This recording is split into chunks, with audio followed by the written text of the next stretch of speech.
Hello बच्चों, welcome to ether a new study circle. आज बच्चों हम लोग motion in a straight line जो चैप्टर 6 पढ़ रहे थे उसके लगभग अंतिम पड़ाव पे आने वाले हैं। आज से हम लोग न्यूमेरिकल लगाएंगे। ये जो आने वाले 1-2 लेक्चर्स हैं उसमें हम लोग सिर्फ न्यूमेरिकल सॉल्व करेंगे। अभी आज के इस लेक्चर में और नेक्स्ट लेक्चर में हम लोग एनसीईआरटी के कुछ सॉल्व्ड क्वेश्चन, अनसॉल्व्ड क्वेश्चन दोनों ही सॉल्व करेंगे। और क्योंकि बच्चों बात यह है कि इतना सब आप लोगों ने पढ़ लिया है कि अब आप न्यूमेरिकल में अगर अटक रहे हो तो बस आप ये मत समझना कि आपको कुछ कमी रहेगी पढ़ने में। आप बस दिमाग बैठ के सोचने वाला है कि बस दिमाग कहाँ तक हम दौड़ा पा रहे हैं। आपने इतना पढ़ लिया है कि आप आराम से क्वेश्चन सॉल्व कर लोगे। आज हम लोग लगाएंगे भी बहुत से क्वेश्चन। इससे पहले 9 लेक्चर बच्चों आए हैं। अगर नहीं देखा है तो प्लेलिस्ट में जाना है, चैनल पे प्लेलिस्ट पे जाओ, लाइन से लेक्चर दिए हुए हो देख लेना बच्चों, वरना डायरेक्ट न्यूमेरिकल पे आ जाओगे तो तुमको दिक्कत होगी। ठीक है, तो न्यूमेरिकल स्टार्ट करते हैं। आज लेक्चर 10 है ये। अब सोच लो इतना सब पढ़ लिए। देखो बच्चों, ये एनसीईआरटी के क्वेश्चन हैं। ये कोई ऐसा मैं मंगल ग्रह से उठा के ये क्वेश्चन नहीं लाया हूँ कि मैंने ये बहुत स्पेशली आपके लिए डिज़ाइन करा है। ये सब कोई नाटक नहीं है बच्चों, ये सब एनसीईआरटी में दे रखा है। डाउनलोड कर लेना फ्री में। एनसीईआरटी खरीदने की भी ज़रूरत नहीं है, वहीं से पढ़ लेना। ठीक है, क्या है बच्चों, पहला तो क्वेश्चन थ्योरी वाला है। पहले क्वेश्चन पढ़ते हैं, उसके बाद दिमाग लगाते हैं। क्या है, in which of the following examples of motion can the body be considered approximately a point object. अब देखो बच्चों, पॉइंट ऑब्जेक्ट कंसीडर करने के लिए या किसी भी ऑब्जेक्ट को पॉइंट कंसीडर करने के लिए, पार्टिकल कंसीडर करने के लिए हम लोगों ने पार्टिकल एजम्पशन नाम का एक चीज़ पढ़ी थी कि कोई भी ऑब्जेक्ट तभी पार्टिकल या पॉइंट कंसीडर करा जा सकता है अगर मोशन के दौरान उसका ओरिएंटेशन ना चेंज हो रहा हो। ठीक है, ओरिएंटेशन ना चेंज हो रहा हो। ओरिएंटेशन का मतलब होता है कि वो अपनी ओरिएंटेशन, मतलब ये जैसे आपको जैसा दिख रहा है वो वैसा ही दिखे अपने थ्रू आउट द मोशन। आप जहाँ से देख रहे हो ऐसा ना हो कि वो घूम जाए, अपने बॉडी की पोजीशन चेंज कर दे, ऐसा नहीं होना चाहिए। तो उस हिसाब से बच्चों इसमें पूछ रहा है कि कौन कौन से इनमें से ऑप्शन है जो as a point object consider करे जा सकते। तो पहला क्या है, a railway carriage moving without jerks between 2 station. अब ये पहला वाला ऑप्शन देखो, क्या एक रेलवे कैरेज है जो कि बिना जर्क के, यानी कि यहाँ पर कोई बम्प, तो ऑब्वियस सी बात है कि हम बम्प्स जो है रेलवे लाइन पे अभी हम उनको नेग्लेक्ट कर देते हैं। थोड़े बहुत जो झटके आते हैं उनको हम अभी नहीं मानते। तो ये एक स्ट्रेट लाइन में मोशन कर रहा है और जहाँ से आप देख रहे हो ऐसा तो होगा नहीं कि कैरेज इधर उधर घूमेगा, तो इसको हम as a point object consider कर सकते हैं क्योंकि ये ओरिएंटेशन नहीं चेंज कर रहा है। ये बस जैसा सामने से दिख रहा है कैरेज वो सीधे ही जा रहा है, ऐसे नहीं हो रहा है कि ये ऐसे टेढ़ा बेढ़ा होते हुए जा रहा है। बात समझ रहे हो कि नहीं। दूसरा क्या है, दूसरा है a monkey sitting on top of a man cycling smoothly on a circular track. अब यहीं पर बच्चों कहानी खत्म हो जाती है। क्या खत्म हो जाती है कि एक सर्कुलर ट्रैक है, उस पर एक बंदा साइकिल चला रहा है। अब साइकिल कैसे बनाऊँ यार, ये साइकिल है, ठीक है, अरे यार ये साइकिल है, ये बंदा बैठा है और इसके कंधे पे एक मंकी बैठा है। ठीक है, ये बंदा साइकिल चला रहा है। अब दिक्कत बच्चों क्या है कि जब ये चलाएगा साइकिल सर्कुलर ट्रैक पर तो होगा क्या, ये टर्न भी तो लेता रहेगा कॉन्टिन्यूसली, और टर्न लेता रहेगा तो अगर आप यहाँ से ऑब्जर्व करो, मान लो आप यहाँ पर खड़े हो इस जगह पर, तो होगा क्या कि ये मंकी जैसा आपको दिख रहा है ये साथ ही साथ अपना ओरिएंटेशन भी चेंज करेगा। ठीक है, ओरिएंटेशन भी, मतलब ये आपको अभी ऐसा दिख रहा होगा तो सर्कुलर ट्रैक है तो वो धीरे धीरे ऐसे ऐसे होने लगेगा कि नहीं होने लगेगा। देखो ये ओरिएंटेशन चेंज कर रहा है, तो उस हिसाब से ये वाला जो है ये as a point object consider नहीं कर सकते हो। अब एनसीईआरटीज के सोल्यूशन में कहीं कहीं पर दे रखा है कि इसको कंसीडर कर सकते हो। पहली बात तो ये क्वेश्चन ही जो है थोड़ा इनकम्प्लीट टाइप का है, पॉइंट बी ऑप्शन। क्यों बैठा है तो कैसे बैठा हुआ है, अब वो बिल्कुल एकदम चिपक गया है, अगर वो टर्न ले रहा है तो टर्न नहीं ले रहा है, वो ऐसे ही ऐसे ऐसे हो रहा है, बस वो ऐसे ऐसे सर्कुलर ट्रैक पे हो रहा है, वो आपकी तरफ ऐसे मुड़ते हुए ऐसे ऐसे नहीं हो रहा है। बात समझ रहे हो कि नहीं। और तो ये क्वेश्चन, इसका आंसर है ये पॉइंट ऑब्जेक्ट नहीं कंसीडर करा जा सकता। तीसरा क्या है, a spinning cricket ball that turns sharply on hitting the ground. ये तो ऑब्वियस सी बात है, बिल्कुल नहीं कंसीडर करा जाएगा जब वो खुद ही कह रहे हैं कि ग्राउंड पे स्ट्राइक होते ही बॉल क्या हो रही है, घूमते हुए आगे बढ़ रही है। ठीक है, स्पिन हो जा रही है, तो ऑब्वियस सी बात है वो ओरिएंटेशन चेंज कर रही है, वो वैसे भी नहीं कंसीडर करेंगे हम।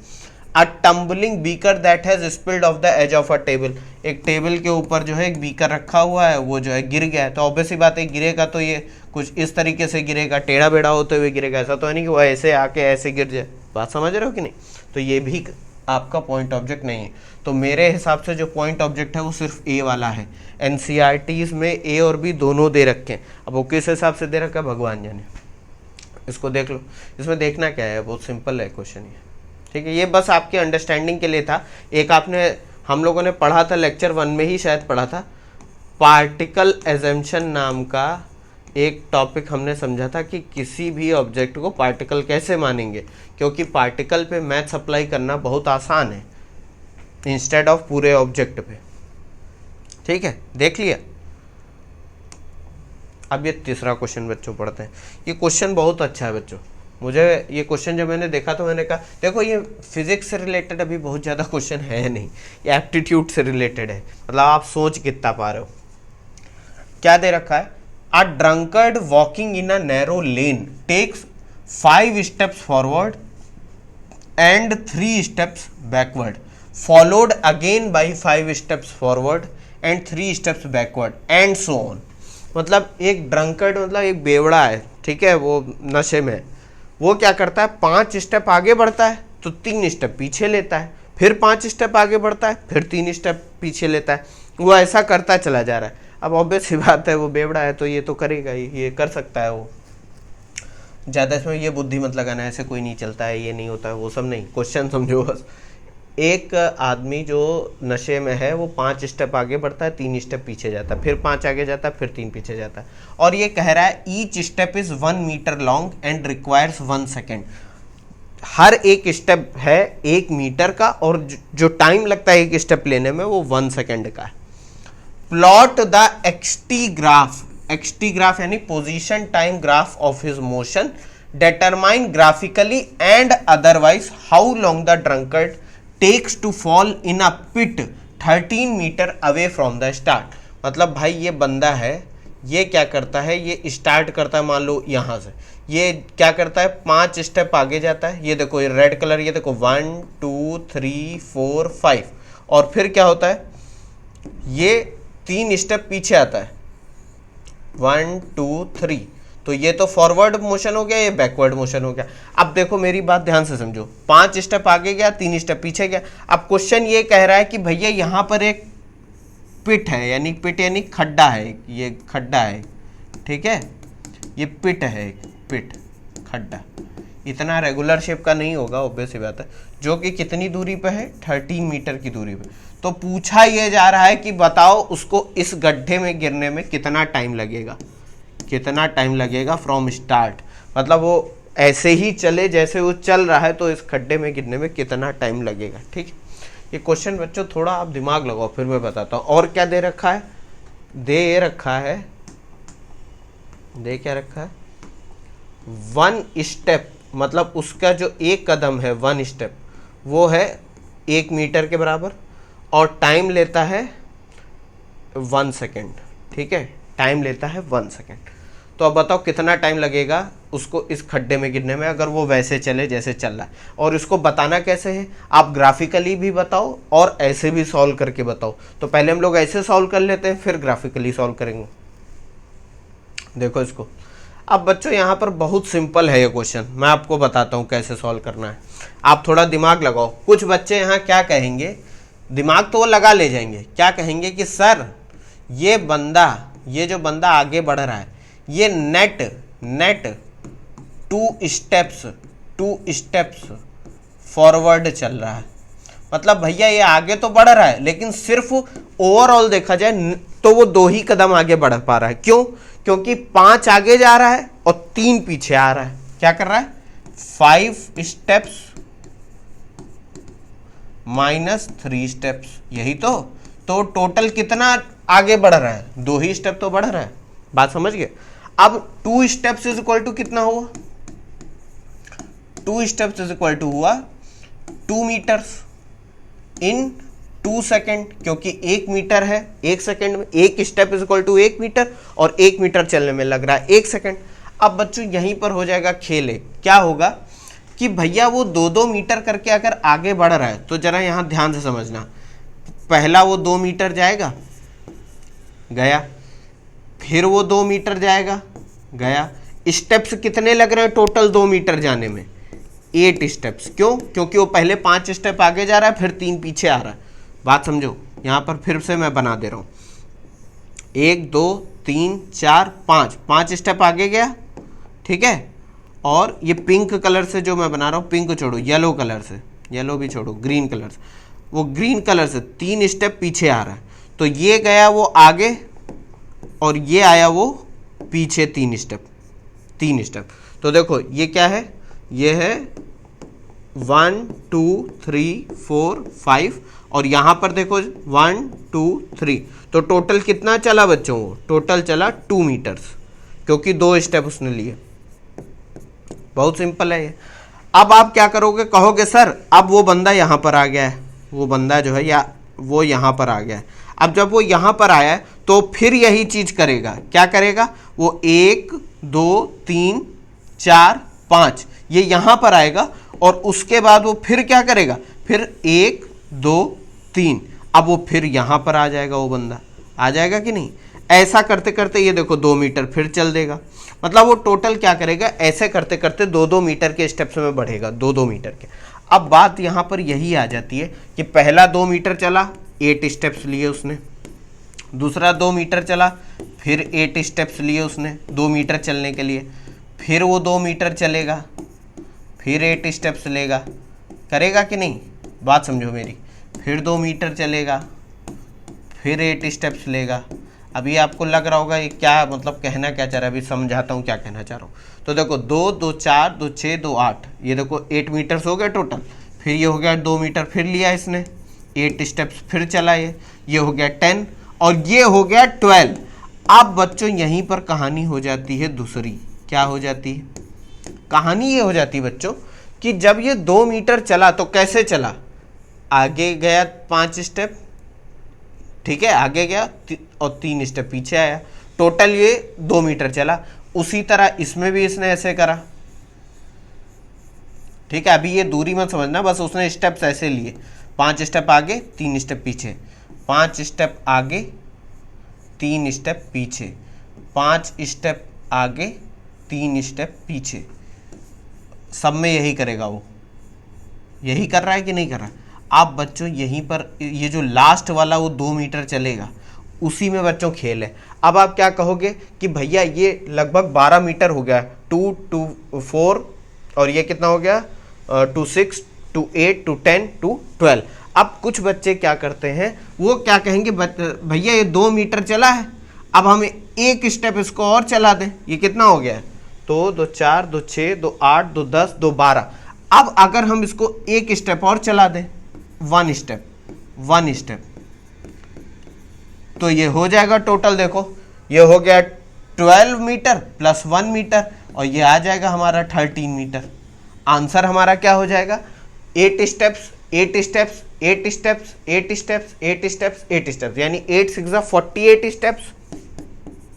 अभी जो मैं बता रहा हूँ ना बच्चों, वो ये बता रहा हूँ जो तुम कर सकते थे, लेकिन ये आंसर गलत है, अभी मैं बताऊंगा। प्लस 1 स्टेप, टोटल हो गया 49 स्टेप्स, यानी कि यह आंसर आ गया 49 सेकेंड्स, क्योंकि एक step is equal to 1 second है, एक स्टेप में 1 सेकेंड लग रहा है। ये बच्चों है गलत आंसर, ये आंसर गलत, ये आंसर गलत। कह दोगे सर ऐसा क्यों? वही तो मैं बताऊंगा। मतलब तुम्हारे हिसाब से खड्डा यहाँ पर है, ये पिट है, पिट, और यहाँ पर वो गिरेगा, ठीक। अब बच्चों यही तो बात है, आप समझो मेरी बात। क्या है कि भैया वो जैसे ही 8वें मीटर पे होगा, 8th मीटर पे होगा, मतलब जब वो टोटल 8 मीटर चल चुका है, तो जैसे ही वो 5 स्टेप और लेगा, खड्डा वहां नहीं आएगा। खड्डा तो 8 और 5 यानी 8 + 5 13, खड्डा तो यहीं पे है। अब वो पीछे जा ही नहीं पाएगा, वो गिर जाएगा इसी में। बात समझ गए कि नहीं? ये क्वेश्चन इसीलिए समझो, ये 8वें मीटर पे जब होगा, 8 मीटर पूरी कर चुका है, तो जब नेक्स्ट ये वाला प्रोसेस ये चालू करेगा कि 5 आगे जाना 3 पीछे आना, तो जैसे ही 8 + 5 13 मीटर्स हो गया और 13 मीटर पे ही खड्डा है, वो गिरेगा क्या? कहाँ? यहाँ पर एक्चुअल फॉल, बात समझ गया कि नहीं? वो गिरेगा कहाँ पर, यहाँ पर, ऐसे आगे गया फिर पीछे गया, आगे गया फिर पीछे गया, आगे, लेकिन 8वें मीटर पे जब वो पहुंचा तो आगे जैसे ही बढ़ा पिट आ गया, वो 5वें स्टेप पे गिर गया नीचे, अब वो पीछे आ ही नहीं पाएगा, तो ये वाला आगे प्रोसेस हो ही नहीं पाएगा। तो अब समझो बच्चों क्या है, टोटल नंबर ऑफ स्टेप्स वो कितने लेगा बच्चों, कितने लेगा? देखो 8 मीटर्स चला वो, 8 मीटर्स प्लस 5 स्टेप्स, इतना ही तो लिया उसने। 8 मीटर में यानी 2-2 मीटर करके चल रहे थे हम लोग, ये देखो 2 मीटर 2 मीटर 2 मीटर 2 मीटर, तो ये हो गया 8 स्टेप्स 8 स्टेप्स 8 स्टेप्स 8 स्टेप्स, तो ये आ गया बच्चों 8 × 4 स्टेप्स प्लस 5 स्टेप्स, ये आ गया कि नहीं आ गया? ये हो जाएगा बच्चों 8 4 ज़ा 32 प्लस 5, ये हो गया 37 स्टेप्स। तो उसको जो टाइम लगेगा, time is equal to 37 second. क्यों? क्योंकि 1 स्टेप है 1 सेकेंड का। ये आंसर है आपका, ना कि 49। 49 जो है रॉन्ग आंसर है। अगर आपका आ रहा था, बच्चों एक काम करना, जब मैं क्वेश्चन लगवाया करूं तो पहले क्वेश्चन पॉज करके खुद लगाने की कोशिश करो, फिर इस पर आना, ठीक है? नहीं लग पा रहा है तो 37 सेकेंड, 49 सेकेंड क्या है? रॉन्ग आंसर है। 37 second is the correct answer. ये देख लो एक बार। अब इसको बच्चों ग्राफिकली भी सॉल्व करते हैं। ग्राफ से सॉल्व करना और आसान हो जाएगा, उसमें आपको कंफ्यूजन नहीं होगा और आप झट से आंसर निकाल दोगे। कैसे निकालोगे भैया? Position versus time. अब बच्चों बात सिंपल सी है कि वो 5 स्टेप आगे बढ़ रहा है और 3 स्टेप पीछे जा रहा है। तो 5 स्टेप का मतलब क्या है भैया? हम ऐसे समझ लेते हैं, ये मान लो टोटल है 0 1 2 3 4 5। एक काम करता हूँ, थोड़ा ज़्यादा गैप देता हूँ इसमें, तो ये जो है समझ में ज़्यादा आएगा। 0, ये है 1 2 3 4 5 6 7 8 9 10 11 12 13। ठीक है, 13, क्योंकि हमको 13 तक की अभी ज़रूरत है तो पहले वहीं तक देखते हैं।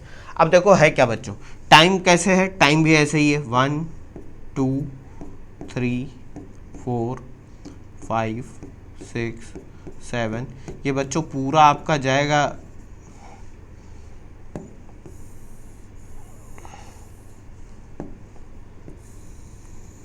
ये पास कर लेता हूँ क्योंकि टोटल 37 तक जाना है। 3 4 5 6 7 8 9 10 11।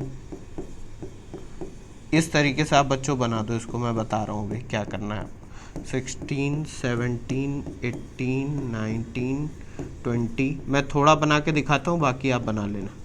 22 23 24 25 और एंड सो ऑन। ये टाइम सेकेंड्स में। अब बच्चों समझो क्या है कि भैया कह रहा है 5 स्टेप पहले जाएगा, 5 स्टेप जाएगा तो टाइम कितना लगेगा? 5 सेकेंड। तो देखो ये 5 स्टेप गया, ये टाइम कितना है? टाइम है 5 सेकेंड, और स्टेप गया 5, तो ये पहले यहाँ पर आया। उसके बाद क्या कह रहा है? 3 स्टेप पीछे जा रहा है, तो ये जो उसकी पोजीशन बढ़ रही है वो अब घटेगी। कितना घटेगी? 3 स्टेप से। तो और वो 3 सेकेंड क्या हो गया? 5 + 3 8। तो ये देखो 8 वाला, और ये कहाँ पर आ जाएगा? 2 पर, पोजीशन 2 पर आ जाएगा ना, क्योंकि 5 गया और 3 पीछे आ गया, 1 2 3, तो 2 पर आया है।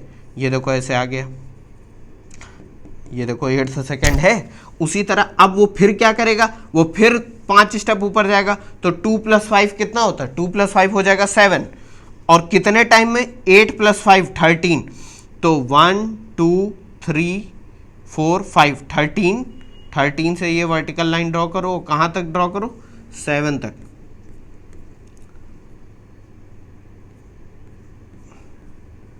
ये पॉइंट मिल जाएगा। तो अब वो पहुंचेगा 7th मीटर पे, यानी 7th स्टेप पे। उसके बाद वो क्या करेगा, फिर 3 स्टेप पीछे लेगा। तो 7 में 3 घटाओ, 7 1 2 3, 3 घटेगा और वो 4 पर आ जाएगा। और कितने सेकंड में, 13 + 3 करो, क्योंकि 3 स्टेप पीछे जा रहा है ना, 13 14 15 16, 3 सेकेंड्स हो गए। और ये कहाँ तक आ रहा है, 4 तक। तो ये देखो ये यहाँ पर आ जाएगा। तो बेसिकली ये कर्व आपका देख रहे हो कैसे बनेगा। फिर बच्चों क्या होगा, ये देखो 16 पर आने के बाद फिर 5 इसमें जोड़ो, और 4 में 5 जोड़ोगे तो कितना आ जाएगा, 9। तो अब ये जाएगा 9 तक। और कहाँ तक जाएगा, 16 + 5, 16 + 1 2 3 4 5 21। तो ये 21, और ये जाएगा कहाँ तक, ये जाएगा 9 तक, क्योंकि 4 + 5 कितना होता है, 9। और 9 पर जाने के बाद वो क्या होगा, फिर से आएगा पीछे 3 स्टेप।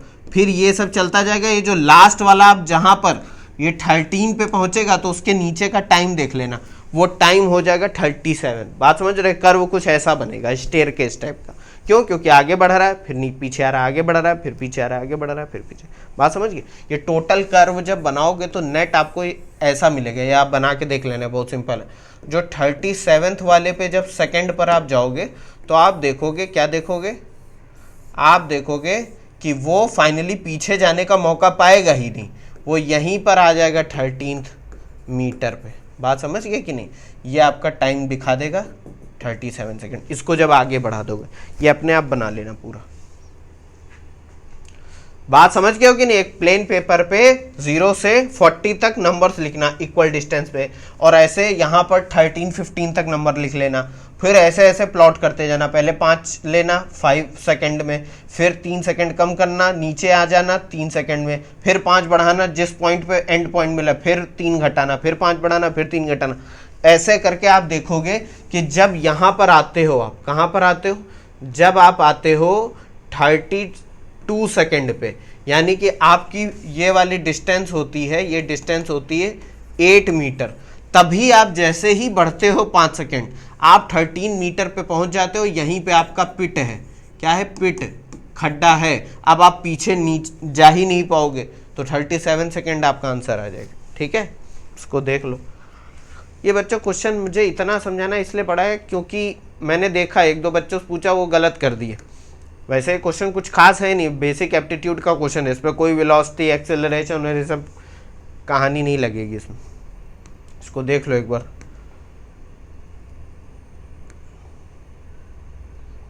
देखो बच्चों, होगा क्या कि इसको अब ऐसे देखोगे तो हो सकता है समझ में ना आए, इसलिए सुनते जरूर रहना बच्चों। ठीक है, अब ठीक क्वेश्चन 3 पे आ जाते हैं। ये सब बच्चों बहुत छोटे छोटे क्वेश्चन है, कुछ अच्छे भी क्वेश्चन आएंगे, ऐसा नहीं है। एनसीईआरटी में बहुत अच्छे अच्छे क्वेश्चन भी दे रखे हैं, यही क्वेश्चन अच्छा था। देखो क्या कह रहा है, a jet airplane travelling at the speed of 500 km/h। ये जो H-1 लिखा है, ये इसका मतलब ये बच्चों, ये कॉपी पेस्ट ये लोग करे हैं, इसलिए ये H-1 लिख गया है। ये बेसिकली है किलोमीटर, कहीं भी ऐसा लिखा देना, इसका मतलब ये पावर है, तो ये हो जाएगा km/h। ठीक है, speed ejects its products of combustion at the speed of 1500 km/h relative to the jet plane. अब देखो यहीं पर रिलेटिव वेलोसिटी का कॉन्सेप्ट आ जाएगा। याद करो, हम लोगों ने पढ़ा था, कितने आराम से पढ़ा था रिलेटिव वेलोसिटी। ठीक है, what is the speed of the latter यानी यहां बात हो रही है प्रोडक्ट ऑफ कंबशन की, with respect to an observer on the ground. आप कहीं नीचे खड़े हो, एक प्लेन जा रहा है। जब भी प्लेन जाता है तो आपने जेट प्लेन या कोई भी प्लेन देखा हो तो देखा होगा पीछे फ्यूम्स निकल रहे होते हैं, क्योंकि उसमें जो फ्यूल बर्न हो रहा है वो उसके प्रोडक्ट होते हैं, एग्जॉस्ट प्रोडक्ट। अब ये कह रहा है कि भैया उसकी वेलोसिटी जो फ्यूम्स निकल रहे हैं relative to the jet plane इतनी है। ठीक है, तो ये बताओ जब वो रिलेटिव टू जेट प्लेन इतनी है तो जो बंदा नीचे से देख रहा है, ग्राउंड से देख रहा है, उसके रिस्पेक्ट में कितनी होगी। क्या कह रहा है कि भैया ये एक प्लेन है, ठीक है, ये एक प्लेन है, मान लो एक प्लेन है, अब जैसा भी है प्लेन है, ठीक है, और ये यहाँ इंजन लगे होते हैं, क्यों, ऐसा ही तो जेट प्लेन है ना, तो पीछे भी लगे, ये इसके फ्यूम से जा रहे हैं, ये फ्यूम से जा रहे हैं। ठीक है, जेट प्लेन के प्रोडक्ट ऑफ कंबशन। तो ये मान लेता हूँ मैं, इसको मैं ऐसे नाम देता हूँ, V velocity of product of combustion relative to jet, ये कितनी है 1500 किलोमीटर पर आवर। इसको मैं लिख भी देता हूँ, velocity of products with respect to jet. ठीक है, ये दे रखी है 1500 किलोमीटर। और जेट की वेलोसिटी, अब देखो यहां पर जेट की वेलोसिटी से मतलब होता है उसकी एब्सोल्यूट वेलोसिटी। एब्सोल्यूट वेलोसिटी यानी कि ये ग्राउंड है, ठीक है, ये ग्राउंड है और आप कहीं यहाँ पे खड़े देख रहे हो उसको, ठीक, ये देख रहे हो। तो ये ऑब्जर्वर, इसकी वेलोसिटी इसके रेस्पेक्ट में दे रखी है, क्योंकि जब भी कभी डायरेक्ट बात कर दी जाए कि travelling at the speed of इतना, तो इसका मतलब सीधे समझ जाना कि वो उसकी एब्सोल्यूट वेलोसिटी दे रखी है रेस्ट के रिस्पेक्ट में, यानी ग्राउंड के रिस्पेक्ट में। तो ये दे रखा है velocity of jet with respect to ground कहो, या इसको सिर्फ वेलोसिटी ऑफ जेट कह सकते हो। ये हो गई आपकी 500 किलोमीटर पर आवर। ब्रैकेट में लिख दे रहा हूं मैं, velocity of jet with respect to ground. ठीक है, और आपसे अब पूछ क्या रहा है, आपसे पूछा जा रहा है velocity of product of combustion की बात हो रही है विथ रिस्पेक्ट टू ग्राउंड। ये आपसे पूछा है, क्या पूछा है, velocity of product with respect to ground, ये पूछा गया है। अब बच्चों देखो, ये बहुत सिंपल सा क्वेश्चन है। अगर आपको रिलेटिव वेलोसिटी वाला कॉन्सेप्ट आया होगा, तो मैंने क्या बताया था कि रिलेटिव वेलोसिटी क्या होती है। रिलेटिव वेलोसिटी क्या होती है, अगर मैं ये लिखूं velocity of product with respect to jet, तो वो क्या होती है, एब्सोल्यूट वेलोसिटी ऑफ पहले की एब्सोल्यूट वेलोसिटी, यानी कि velocity of product minus velocity of J. अब वेलोसिटी ऑफ प्रोडक्ट्स यानी फ्यूल की वेलोसिटी जो कंबशन प्रोडक्ट्स है, माइनस जेट की वेलोसिटी, जो पहला वाला लेटर होता है वो पहले की वेलोसिटी माइनस लेटर की वेलोसिटी। अब ये वेलोसिटी दे रखी, ये वेलोसिटी दे रखी, ये निकालनी है। यहीं पर बच्चों एक काम होता है, खेल हो जाता है, क्या कि ये जो जेट है आपका, ये जो जेट है, ये अगर इस डायरेक्शन में जा रहा है तो इसकी वेलोसिटी तो दे रखी है विथ रिस्पेक्ट टू ग्राउंड की बात कर रहे हैं, ग्राउंड की, ये कह लो या जो भी कह लो, बात समझ गए। अभी मैंने बताया ये कितनी दे रखी है 500 किलोमीटर पर आवर, लेकिन क्योंकि ये वेलोसिटी जो निकल रही है ये अपोजिट डायरेक्शन में है, तो इसका अगर डायरेक्शन भी लोगे तो माइनस लगाना पड़ेगा, माइनस का 1500 किलोमीटर पर आवर ये लगाना पड़ेगा कि नहीं, क्योंकि वेलोसिटी एक वेक्टर क्वांटिटी है, तो यहाँ पर माइनस जरूर लगाना बच्चों, माइनस।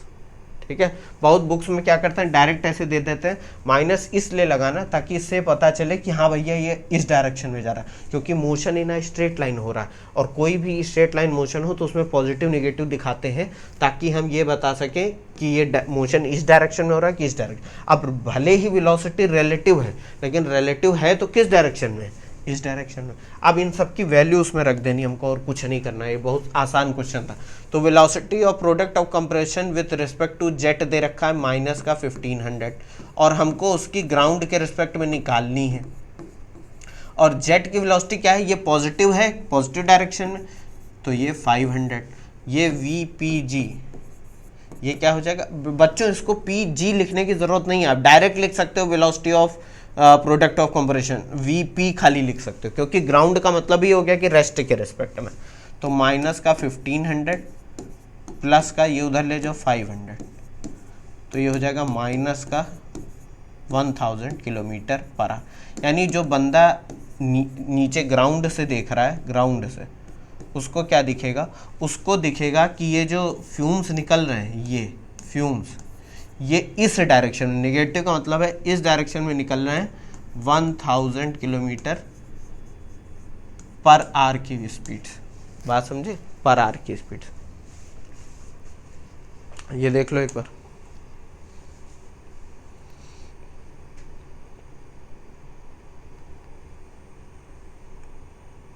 देख लिया। ये बहुत सिंपल है बच्चों, ये सब क्वेश्चन तो डायरेक्ट आपने वैल्यू रख दिया, आंसर आ गया। देखो बच्चों, क्वेश्चन लगाने से पहले फिर मैं कहूँगा, मैं तो यहाँ सॉल्व करा ही रहा हूँ, और क्योंकि ये सारे अनसॉल्व्ड क्वेश्चन हैं एनसीईआरटी के, आप एक बार पॉज करके देख कर अपने आप ज़रूर ट्राई करना बच्चों, वरना मैं तो मेहनत करके चला जाऊँगा, आप क्या करोगे, आप रट लोगे तरीके। ऐसा नहीं होना चाहिए। क्वेश्चन देखो, दिमाग लगाओ कि मैंने जो पढ़ा था मैं उसको रिलेट करके देखता हूँ। देखो ये रियल लाइफ एग्जाम्पल्स हैं, मतलब ऐसा होता है, हमें कैलकुलेट करनी पड़ती हैं चीज़ें बच्चों। जब आगे चल के अगर आप इंजीनियरिंग में गए या किसी साइंस फील्ड में मान लो कुछ फिजिक्स पढ़ने गए, कुछ भी करने गए, तो उसमें जब आप क्वेश्चंस देखोगे ना, तो रियल लाइफ के क्वेश्चंस जो एक्चुअली में फिजिक्स यहाँ अप्लाई हो रही है, वो कहीं ना कहीं इन्हीं के पार्ट है। बात समझ रहे हो, ये रियल लाइफ एग्जाम्पल्स। अब क्या दे रखा है देखो बच्चों, ये भी बहुत अच्छा क्वेश्चन है। क्वेश्चन 4 क्या कह रहा है, 2 trains A and B of length 400 metre each, मतलब दोनों की ही लेंथ, 2 ट्रेन है, दोनों की लेंथ, ट्रेन की लंबाई 400 मीटर है, are moving on 2 parallel tracks, 2 parallel track पे चल रही हैं, यानी एक के साथ एक ट्रैक है, पैरेलल है, with a uniform speed of 72 kilometre per our. 72 kilometre per our क्या है, ट्रेन्स की स्पीड है। तो मैं अभी पहले तो यही लिख लेता हूँ, क्या, वी ए मान लेते हैं वेलोसिटी ऑफ ट्रेन ए, और वी बी। अभी वेलोसिटी कहूँ या यहाँ स्पीड, क्योंकि सेम डायरेक्शन की बात हो रही है, तो चाहे वेलोसिटी कहो चाहे स्पीड कहो, बात एक ही है। ये भी बात हम लोग डिस्कस कर चुके हैं, क्यों सेम डायरेक्शन में चलने पर हमें स्पीड और वेलोसिटी स्ट्रेट लाइन में एक ही होती है, ये बात हो चुकी है, मैं बार बार नहीं बताऊंगा, वो लेक्चर देख लेना। V A is equal to V B, मतलब स्पीड, अभी आप स्पीड ही मानो, कितनी दे रखी है, 72 किलोमीटर्स पर आवर, यही तो दे रखी है। इसको थोड़ा और सही से लिखो, V A is equal to V B is equal to 72 kilometres per hour. अब बच्चों यहाँ पर आगे क्या दे रखा है ये भी देखते हैं, in the same direction with A ahead of B, यानी जो ट्रेन ए है वो ट्रेन बी से आगे है। The driver of B decides to overtake A and accelerates by 1 metre per second square, यानी जो बी ट्रेन का ड्राइवर है, दोनों ही चल रही थी एक साथ पैरेलल ट्रैक पर, लेकिन जो बी का ड्राइवर है, अभी तो स्पीड दोनों की सेम है, लेकिन बी क्या सोचता है कि चलो इसको ओवरटेक करा जाए, तो ओवरटेक करने के लिए वो क्या करता है, अपने एक्सेलरेटर पे पैर रखता है, मतलब एक्सेलरेशन का मतलब अभी मोटा मोटी यही समझ लो कि वो एक्सेलरेट करता है, ट्रेन को बढ़ाता है स्पीड, और बढ़ाते बढ़ाते वो ट्रेन को ओवरटेक करने जा रहा होता है। लेकिन तभी क्या होता है, if after 50 second the guard of B, train B just brushes past the driver of A, what was the original distance between them.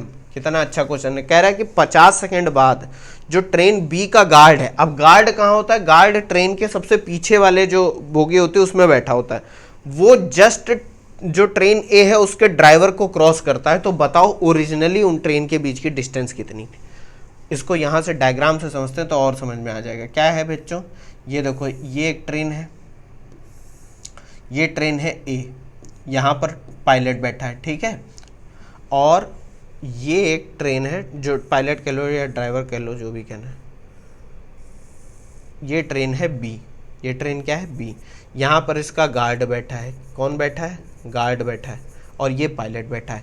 इनके बीच हम मान लेते हैं ओरिजिनली कितनी डिस्टेंस थी, एक्स थी, एक्स थी, मतलब जब तक इसके मन में, बी के मन में ये नहीं आया कि हमें ओवरटेक करना है, तब तक तो दोनों सेम स्पीड से चल रहे थे, तो उनके बीच की डिस्टेंस कितनी मेंटेन थी, ए। ये बात समझ गए। ए जो ट्रेन है इसकी लेंथ कितनी है, 400 मीटर, दोनों ही ट्रेन की लेंथ भी दे रखी है 400 मीटर, और ये भी दे रखी है 400 मीटर। अब बच्चों एक चीज़ यहाँ समझते हैं, कह रहा है कि 50 सेकेंड्स के बाद, 50 सेकेंड के बाद ट्रेन बी का जो गार्ड है वो ट्रेन ए के ड्राइवर से जस्ट आगे होता है। तो मैं ये मान लेता हूँ कि भाई 50 सेकेंड्स में ट्रेन ए यहाँ से कुछ डी ए डिस्टेंस ट्रेवल कर लेगी, D A distance in 50 second, और वो कहाँ पहुँच जाएगी, वो पहुँच जाएगी यहाँ पर, ठीक है, वो यहाँ पर पहुँच गई, ये डी ए डिस्टेंस उसने ट्रेवल कर ली। कहोगे सर ये ए से आपने ली तो इसके पीछे वाला पॉइंट क्यों नहीं लिया? देखो बच्चों, ट्रेन तो बहुत लंबी होती है, उसकी खुद की लेंथ दे रखी है।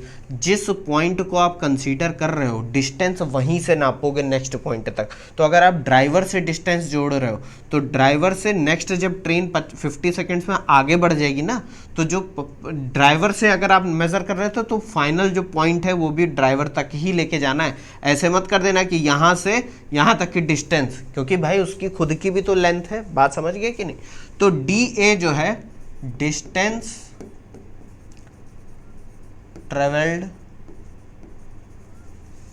By A in 50 seconds. 50 second में ट्रेन ए जो डिस्टेंस ट्रेवल करेगी हमने उसको डी ए मान लिया है। और उसी 50 सेकेंड में ये जो बी वाली ट्रेन है ये कहाँ तक आ जाएगी बच्चों? ये आ जाएगी ऐसे। कैसे आ जाएगी? ये जस्ट इसके पास खड़ी होगी। मतलब इसका जो गार्ड है, क्या यही तो कह रहा है क्वेश्चन कि भैया बी का ड्राइवर तो यही होगा, लेकिन इसका जो गार्ड है, गार्ड वो बिल्कुल ए के ड्राइवर को देख रहा होगा, जस्ट उससे आगे निकल गया होगा। तो हम क्या कहेंगे कि भैया ये जो बी है, बी जो ट्रेन है वो टोटल चल के कहाँ तक आ गई है? यहाँ तक। तो ये डी बी मान लेते हैं ये वाली डिस्टेंस को। ये क्या है? Distance travelled by be in 50 seconds. ठीक है, बात समझ गए? इसको देख लो, ये डायग्राम समझ में आ गया? अगर ये समझ में आ गया तो सब समझ में आ जाएगा। ठीक है, अब इसकी लेंथ भी 400 मीटर है, ये भी दे रखा है, ये भी लिख लो। क्यों लिखा है वो अभी समझ में आ जाएगा। अब बच्चों बात ध्यान से समझना, भैया ए तो कांस्टेंट स्पीड से चल रहा है और बी भी चल रहा था, लेकिन इस इंस्टेंट पे यहाँ पर जब उसके दिमाग में ये आया कि भैया इसको ओवरटेक करते हैं, उसको रेस लगाने का मन हो, तो उसने क्या करा? एक्सेलरेट कर दिया। एक्सेलरेशन ए मान लेते हैं ऑफ बी। ट्रेन बी का कितना दे रखा है? वो भी दे रखा है। कितना दे रखा है? 1 metre per second square, 1 metre per second. अब भैया पूछा है ये बताओ कि ये एक्स कितनी थी, ओरिजिनल डिस्टेंस दोनों ट्रेन के बीच में कितनी थी जब ये बी वाला एक्सेलरेट करने से पहले, क्योंकि दोनों सेम डिस्टेंस के बीच में एक ही डिस्टेंस से सेम स्पीड पे आगे जा रहे थे। तो ये बताना है। ये बच्चों क्वेश्चन बहुत सिंपल है, अगर आप समझ गए होगे तो हो सकता है अपने आप आपने सॉल्व भी कर लिया हो। इसको देखो एक बार, फिर मैं आपको बताता हूँ। बच्चों बहुत सिंपल है। क्या है? पहले हम लोग डी ए निकालते हैं। डी ए तो स्पीड इक्वल टू क्या होता है? स्पीड इक्वल टू होता है distance into time. Speed equal to distance upon time होता है। तो डिस्टेंस क्या हो जाएगी? Speed into time. तो डी ए, क्योंकि ट्रेन ए वो तो एक्सेलरेट हो नहीं रही, तो वहाँ अभी इक्वेशंस ऑफ मोशन की बात ही नहीं आएगी, क्योंकि एक्सेलरेशन ही नहीं है। तो डिस्टेंस जो ए ट्रेवल करेगी वो क्या होगी? Speed into time. स्पीड कितनी है वी ए की? अभी हमने निकाला।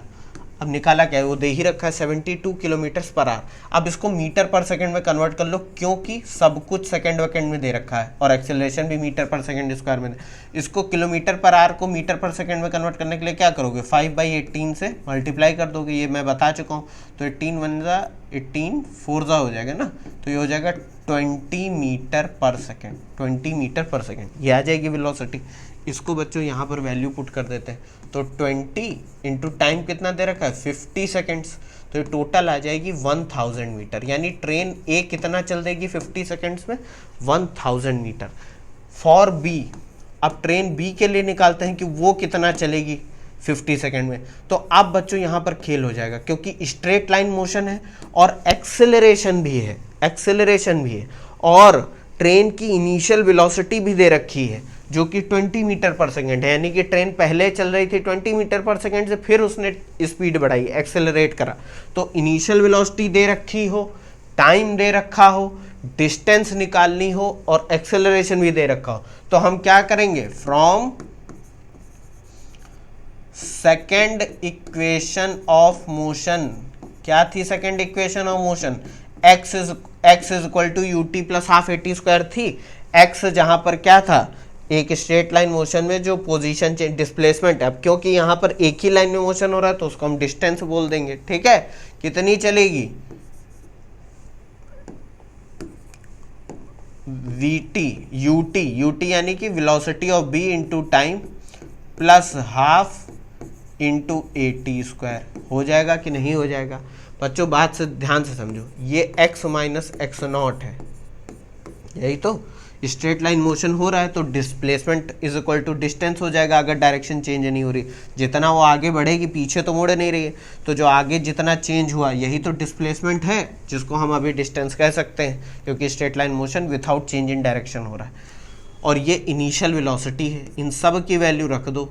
वी कितना है? वी है 20, ये हो जाएगा 50 प्लस हाफ ए एक्सेलरेशन दे रखा है 1 और टाइम दे रखा है 50 स्क्वायर। इसको सॉल्व कर लो बच्चों, तो ये हो जाएगा 1000 प्लस ये कितना हो जाएगा बच्चों? ये हो जाएगा 50 का स्क्वायर कितना होगा? 2500 डिवाइडेड बाई 2, 1250। ये टोटल आंसर आ जाएगा बच्चों, आंसर नहीं अभी वैल्यू आ जाएगी 2250 मीटर्स। आ जाएगा कि नहीं? इसको सॉल्व कर लेना, इसको सॉल्व कर लो। अब बच्चों आपका आंसर तुरंत झट से आ जाएगा। कैसे आ जाएगा बच्चों? ये ध्यान से समझते हैं। इस पूरे डायग्राम को देखो, यहाँ पर, यहाँ ये जो dB है उसमें कौन कौन सी लेंथ मिली हुई है। इस dB में देखो, एक तो ये x आ रही है। अगर dB को मुझे इनके टर्म में लिखना हो तो कैसे लिखेंगे? dB is equal to x plus 400 plus dA, ये यहाँ तक dA आ गई, प्लस 400। यही तो देखो, dB is equal to x plus 400 plus DA plus 400, यही तो। इसको कर दो यहाँ पर value. Since DB is equal to x plus 400 plus DA plus 400। देखो बच्चों ध्यान से समझो, इसको 2 बार मत जोड़ देना बच्चों, इसकी ट्रेन की लेंथ, A वाली ट्रेन की लेंथ को। क्यों? क्योंकि आपने 400 से जो DA लिया है वो उसमें लेंथ A की इंक्लूडेड है। देखो यहाँ से लेके ड्राइवर से लेके ड्राइवर तक है कि नहीं? हाँ, समझ गए कि नहीं? अब इसमें वैल्यू पुट कर दो, तो DB कितना आया बच्चों? 2250 is equal to x is equal to 400 plus DA कितना निकाला हम लोगों ने? 1000 प्लस 400। इसको सॉल्व करोगे बच्चों तो ये हो जाएगा 1800, ये उधर जाएगा, ये माइनस होगा तो ये आ जाएगा 450 मीटर्स। यानी ओरिजिनल डिस्टेंस जो ट्रेन्स के बीच में थी ये 450 मीटर्स थी। ये देखो, इसको एक बार देख लो, बहुत सिंपल क्वेश्चन था बच्चों। अच्छा, कोई ज़रूरी नहीं है बच्चों कि आप इसको इसी मेथड से लगाओ, रिलेटिव वेलोसिटी मेथड से भी लगा सकते हो। वो आप अपने आप दिमाग लगा के लगाना, कैसे लगाना है वो आप अपने आप सोचो, ठीक है? ये आंसर आ गया, इसको देख लो एक बार। अच्छा हाँ, एनसीईआरटी में इसका भी शायद आई थिंक आंसर गलत दे रखा है, पता नहीं कौन हिसाब से वहाँ सोल्यूशन आंसर दे रखे होते हैं। ये 450 मीटर्स आएगा इसका आंसर, ठीक है? देख लिया इसको। अब 1 मिनट का रेस्ट लेते हैं, आप 5 मिनट का ले लो। 4 क्वेश्चन सॉल्व कर लिए हमने, ठीक ठीक क्वेश्चन थे। रेस्ट ले लिया, क्या रेस्ट में क्या बोलूँ मैं। अभी इसके बाद बच्चों जो चैप्टर हम लोग पढ़ेंगे, मोशन इन अ प्लेन, वो थोड़ा दिमाग से पढ़ना, क्योंकि स्ट्रेट लाइन में तो एक ही एक्सिस पे बात हो रही है अभी, उसमें 2 एक्सिस पे बात होगी, यूनिट वेक्टर्स भी आएंगे, और फिर मोशन इन स्पेस यानी 3 डायमेंशन मोशन पढ़ेंगे हम लोग, उसमें फिर 3 एक्सिस आ जाएंगे, लेकिन वो सॉल्व बड़ी आसानी से हो जाएंगे अगर ये सब समझ गया, ठीक है? एक एक्सिस समझ जाओगे तो बाकी सब समझ जाओगे। चलो बच्चों, बहुत आराम होगा। क्वेश्चन 5 पे आ जाते हैं। क्या दे रखा है? ये भी क्वेश्चन अच्छा क्वेश्चन है। क्या कह रहा है? On a 2 lane road, 2 lane road है, ठीक है? आने जाने वाली 2 लेन रोड है। Car A is travelling with a speed of 36 kilometre per hour, ठीक है? 2 cars B and C approach car A in opposite direction, मतलब कार बी और सी है जो ए की तरफ बढ़ रही हैं लेकिन अपोजिट डायरेक्शन से, और दोनों की स्पीड कितनी है? With a speed of 54 kilometre per hour each. At a certain instant when the distance A B is equal to A C, जब ए बी और ए सी बराबर होते हैं, जिनकी और कितने होते हैं? Both being 1 kilometre, B decides to overtake A before C does. B क्या सोचता है कि भैया चलो ए को ओवरटेक कर लेते हैं सी के करने से पहले। What minimum acceleration of car B is required to avoid an accident? Acceleration of B पूछा गया है, ठीक है? अब इस क्वेश्चन को पहले जब भी कोई क्वेश्चन पढ़ो बच्चों, दिमाग में, क्योंकि ये रियल लाइफ क्वेश्चन है, ठीक है, दिमाग में एक इमेज बननी चाहिए कि ऐसे ऐसे हो रहा है, तब आप उसको आसानी से सॉल्व कर पाओगे। क्या दे रखा भैया कि एक रोड है, 2 लेन रोड है, 2 लेन रोड है ऐसे, ठीक है, 2 लेन रोड है, ये ए है कहीं पर, ठीक है, ये सी है और ये बी है, ठीक, ये इधर जा रहा है, ये भी इधर जा रहा है और सी इधर आ रहा है। क्यों इधर आ रहा है? क्योंकि बी और सी दोनों ए की तरफ बढ़ रहे हैं, तो बी पीछे से जा रहा है, ए आगे से बढ़ रहा है इसकी तरफ, ठीक है। अब भाई जाहिर सी बात है, बी इसको क्या करता है, जिस टाइम पर A B is equal to A C है, A B is equal to A C, मान लो यही वो इंस्टेंट है जब ए बी यानी ए की दूरी सी और बी से दोनों से ही बराबर है, वो कितनी, 1 किलोमीटर, जिसको हम मीटर में करेंगे तो 1000 मीटर हो जाएगी कि नहीं। तो ये डिस्टेंस ए बी डिस्टेंस हो जाती है मान लो 1 किलोमीटर, ये 1 किलोमीटर है, और ए से ये दूरी भी कितनी है, ये भी 1 किलोमीटर। बस अब कह रहा है कि भैया जब ऐसी सिचुएशन थी कि ए सी और बी दोनों ही बराबर डिस्टेंस पे थे, तो बी के कुछ दिमाग में आता है, वो कहता है भैया ऐसा है, अपनी स्पीड बढ़ाते हैं, क्योंकि अभी वेलोसिटी ऑफ ए दे रखी है, यानी ए की स्पीड दे रखी है 36 kilometre per our.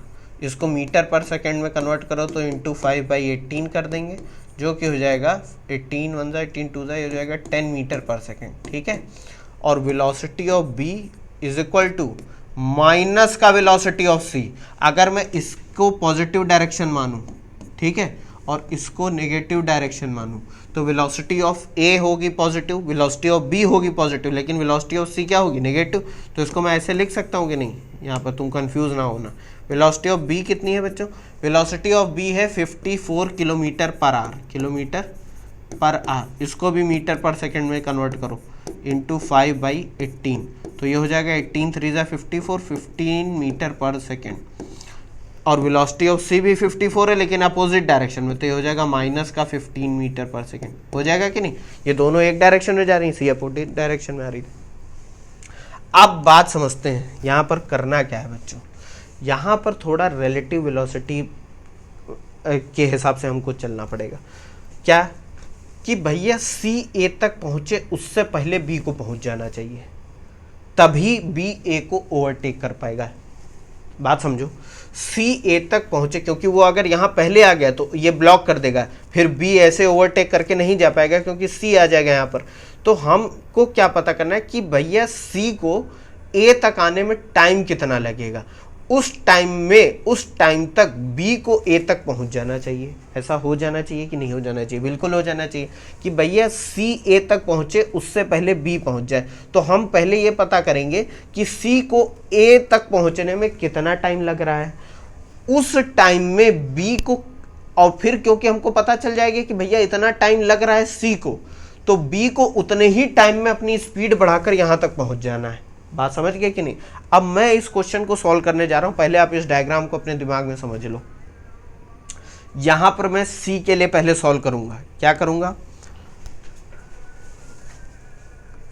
Time taken by car C to reach car A. अब बच्चों यहां पर यही तो हो जाता है खेल। क्या होता है कि कार ए आपकी रेस्ट पर नहीं है, वो सी की तरफ बढ़ रही है और सी ए की तरफ बढ़ रही है। तो जो वेलोसिटी आप कार की लोगे सी की ए तक पहुंचने में, आप कोई ना कोई फॉर्मूला अप्लाई करने वाले हो, speed is equal to distance upon time, ये वो सिर्फ एक्चुअल एब्सोल्यूट स्पीड नहीं लेनी है, यानी कि सिर्फ सी की वेलोसिटी नहीं लेनी, उसमें ए की भी वेलोसिटी का पार्ट होना चाहिए। क्योंकि हम मोशन कहाँ से ऑब्जर्व करेंगे, मान लो मैं सी का ड्राइवर हूँ, तो मैं अपनी जो स्पीड है वो तो बरकरार है, लेकिन मुझे टाइम कितना लगेगा, मैं ए की तरफ भी जा रहा हूँ, ए मेरी तरफ आ रहा है। बात समझ रहे हो कि नहीं।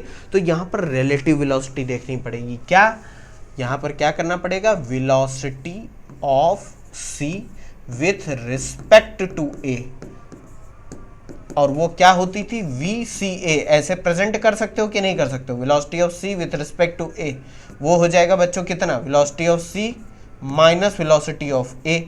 यही तो पहला वाला माइनस बाद वाला। अब ये देखो वेलोसिटी ऑफ सी क्या है, विथ डायरेक्शन लो, वेलोसिटी ऑफ सी है माइनस का 15 और वेलोसिटी ऑफ ए कितना है, वो पॉजिटिव 10 है, तो उसको 10 ही लिखा रहने दो। ये माइनस का 25 मीटर पर सेकेंड आ जाएगा। अब कहोगे कि भैया ए जा रहा था, मतलब कुल मिलाकर हमको करना क्या है, याद करो हम लोग क्या कर रहे थे, रिलेटिव वेलोसिटी में हम कहते थे कि जो भी चीज मूव कर रही है अगर हमें आसानी से सॉल्व करना है तो उसके रिस्पेक्ट में मोशन जानने के लिए उसको रेस्ट में ले आओ। तो सी तो इस डायरेक्शन में आ ही रहा था, ठीक है, सी करना कुछ नहीं, ए को रेस्ट में लाने के लिए ए की जो वेलोसिटी है उसके अपोजिट डायरेक्शन वाली वेलोसिटी पूरे सिस्टम को दे देनी। यही तो हमने डिस्कस करा था रिलेटिव वेलोसिटी वाले चैप्टर में। तो इस वेलोसिटी में ए की वेलोसिटी ऐड हो जाएगी, वही यहाँ पर हो रहा है। अभी माइनस साइन पर ना जाना, माइनस बस इतना ही बता रहा है कि इसकी जो रिलेटिव वेलोसिटी है वो इस डायरेक्शन में, ठीक है। अब यहाँ पर क्या करते हैं, टाइम इज इक्वल टू क्या होगा बच्चों, speed is equal to distance upon time. तो टाइम हो जाएगा डिस्टेंस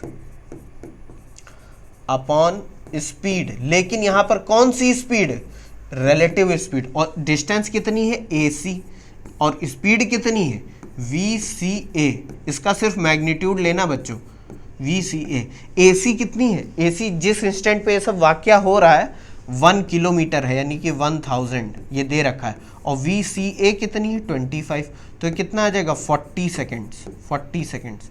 यानी कि C को A तक पहुंचने में टाइम कितना लगेगा, 40 सेकेंड। अगर बच्चों आपने डायरेक्ट यहाँ पर VC वेलोसिटी ऑफ कार रख दी होती, बात समझो, तो यहाँ पर आप रखते कितना, रखते 15, और आंसर गलत हो जाता, क्योंकि भैया A आपकी रेस्ट में नहीं है, आप A की तरफ तो जा ही रहे हो, A भी आपकी तरफ आ रहा है, तभी आपको रिलेटिव वेलोसिटी निकालनी पड़ी। यही यहाँ पर इस क्वेश्चन की ट्रिक है और कुछ नहीं है, देख लो इसको, ठीक है। Time is equal to T is equal to दे रखा है 40 सेकेंड, ठीक। अब यहां पर थोड़ा और दिमाग लगाते हैं और हमारा आंसर आ जाएगा। क्या लगाते हैं, since B starts accelerating and in time t it must reach A before C does। मतलब C के पहुंचने से पहले B को पहुंचना पड़ेगा। कितने टाइम में, T टाइम में, जो कि कितना है 40 सेकंड, क्योंकि C को पहुंचने में 40 सेकंड लग रहा है, तो B को 40 से कम में पहुंचे, यही हम चाहते हैं, 40 सेकंड उसको नहीं लगने चाहिए। लेकिन लिमिटिंग केस में कि 40 तो होना ही चाहिए, 40 से ज़्यादा नहीं होना चाहिए। तो बात यहाँ पर क्या कहेंगे हम, from second equation of motion, क्योंकि एक्सेलरेट हो रहा है, from second equation of motion. क्या होती है equation of motion second, x is equal to U T plus half A T square. अब बच्चों यहाँ पर बात समझना, हमको एक्सेलरेशन निकालना है। x है हमारा AB जो कि है 1000 मीटर उसको चलना है टोटल। इनिशियल वेलोसिटी जो है B की, अब यहाँ पर यही कहानी है कि भैया B की वेलोसिटी सिर्फ नहीं लोगे, तुमको A की भी लेनी पड़ेगी, क्योंकि ये बात समझो, A जो है A B के रिस्पेक्ट में मूव कर रही है, तो तुमको B A की तरफ जा रहे हो, लेकिन A B से दूर जा रही है, तो A तो रेस्ट में है नहीं, तो यहाँ पर भी इनिशियल वेलोसिटी के रेस्पेक्ट में क्या ले लोगे, VBA, यानी velocity of B with respect to A, और वो कितनी हो जाएगी, VB माइनस VA। VB है बच्चों 15, पॉजिटिव डायरेक्शन इसी डायरेक्शन में, माइनस VA है 10, तो ये हो जाएगी 5 मीटर पर सेकेंड। बात समझ गए कि नहीं। और टाइम कितना अभी हम लोगों ने निकाला, टाइम है आपका 40 सेकेंड। तो टाइम पता है, वेलोसिटी पता है, डिस्टेंस पता है, यहाँ से हमको एक्सेलरेशन पता चल जाएगा। इसको देखो, फिर मैं वैल्यू रखता हूँ इसमें, यहाँ पे रखता हूँ 1000 इज इक्वल टू स्पीड कितनी है 5 इंटू टाइम है 40 प्लस हाफ एक्सेलरेशन निकालना है, टाइम है आपका 40², यही तो ये कितना हो जाएगा बच्चों, 5 4 कितना हो जाएगा ये, 5 4 20, ये हो जाएगा 800। इसको सॉल्व करो तो ये 200 उधर जाएगा, ये हो जाएगा 800 is equal to a/2 into 40²। ये 2 से मल्टीप्लाई करो तो a हो जाएगा आपका 1600 अपॉन 40²। 40² होता है 1600, क्योंकि 4 का स्क्वायर क्या होता है 16, तो ये भी 1600 हो जाएगा। ये सॉल्व होकर आ जाएगा 1 metre per second square. Unit कभी गलत मत लिखना, वरना आंसर सही भी होगा तब भी अगर नंबर के लिए पढ़ रहे हो तो नंबर नहीं मिलेंगे। इसका एक्सेलरेशन बी का होना चाहिए 1 मीटर पर सेकेंड स्क्वायर, तभी वो ए को ओवरटेक कर पाएगा, वरना सी पहुंच जाएगा वहाँ पर। ठीक है, इसको देख लो इस क्वेश्चन को एक बार फिर से। ये सब देखो कितने अच्छे क्वेश्चन हैं, बस थोड़ा दिमाग लगाना है और कोई बहुत ज़्यादा कठिन नहीं है क्वेश्चन। हाँ, ये भी देखो बच्चों, ये क्वेश्चन तो मैं कह रहा हूँ कि आप अपने आप एक बार दिमाग लगाना तब सॉल्व करने क्वेश्चन करना। इसको पॉज करके एक बार इसको देखो।